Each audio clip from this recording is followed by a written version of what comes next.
All right, Jim, let's talk a little bit about your knee replacements and hip replacements. Well, since I was didn't have good since my muscles weren't firing right and I didn't have good core and I didn't learn this stuff. So what I did was put on weight and then I started grinding into these joints on an unbalanced method. So now you wipe out your knees, you wipe out your hip, and etc. And then I didn't, then you go to a cutter, and my dad's a doctor, so that's what he called them. And their job is to cut, and maybe you don't need to. So I probably wouldn't have to have had two knee replacements and a hip replacement if I had figured this out 10 years ago. So I can't tell you how much I'm grateful to all the things that you guys did. Because guess what? I'd be going for hip number 4. These are partial knees. If I don't do this, they told me, well, the good news is you can get full knees after this. I'm like, oh, great. Let me do that. Well, the thing about those is that you got the partial knee replacements and your knees were still hurting. Exactly. So was the partial knee replacement necessary in the first place, or was it just a muscular imbalance because they're not hurting now? How can you explain that? Well, and that's the point. You get a knee replacement, you do this PT, which sometimes is good because I went to different guys and sometimes was bad, but they didn't work on the fact that my core wasn't right. So now I'm not walking. Be honest, I have to think about walking normal, okay? Because I'd lock a knee, or I'd lock this knee, and then I'd stand on one side.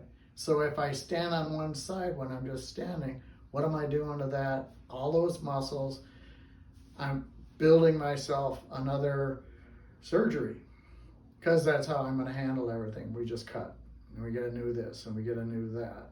Well, your body, you're killing your own body because it's not functioning right.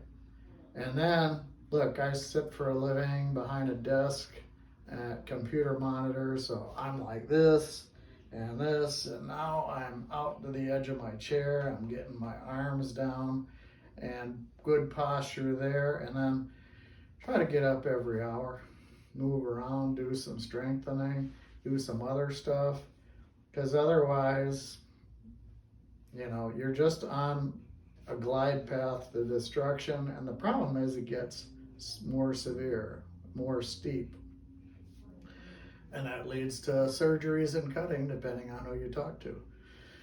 So here I'm going to tell you this: do this first, see if you get better, and then think about cutting. Right.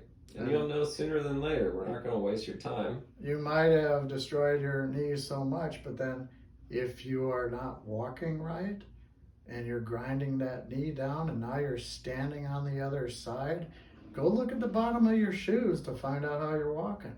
If they're not evenly worn, guess what? You're now destroying the other side.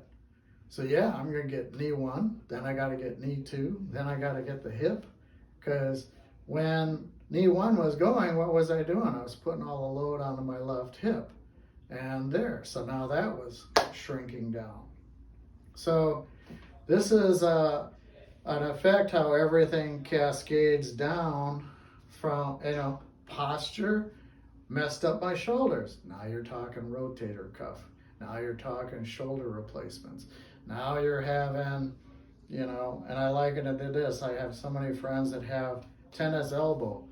Maybe that relates to all of this, and you don't have to have tennis elbow. I was always straining this forearm because I was slashing down to try to get speed and ripping the hell out of it because I didn't have any body position. I didn't have core strength. Now I can just cycle a swing up and down. Now I can walk more relaxed. And so you want to avoid cutting? This is it. Very cool. Thank you very much for that, Jim. All right.